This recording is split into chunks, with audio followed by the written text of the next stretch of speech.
Katta leytenant Mahmudjon Jalilov.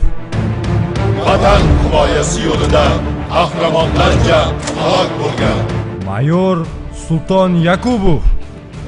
Vatan himoyasi yo'lida qahramonlarcha halok bo'lgan Kichik serjant Bobomurod Nuratov. men Leytenant Sayyor Sadinov. Vatan himoyasi yo'lida qahramonlarcha halok bo'lgan Katta serjant Elomon Otajonov.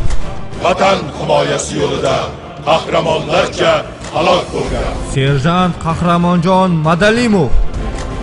Vatan himoyasi yo'lida qahramonlarcha halok bo'lgan Jasur farzandlarimiz, bilasizlarmi, ularni ketdi deb yo aramizda yo'q deb aytishga tilam bormaydi.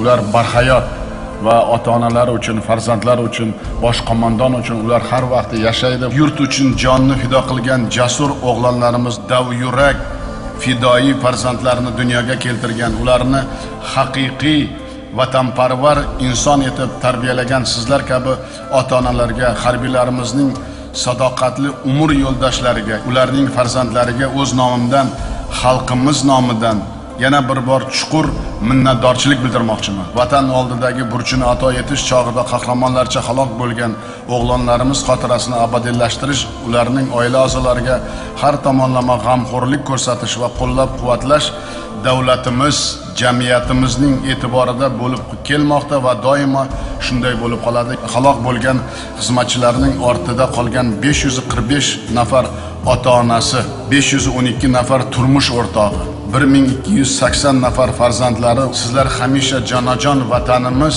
va oliy bosh qo'mondonning e'tibori va himoyasida bo'lgansizlar. Bu bizning qahramonlarimiz. Hech qachon unutmanglar, sizlarning farzandlaring bilan butun O'zbekiston faxrlanadi.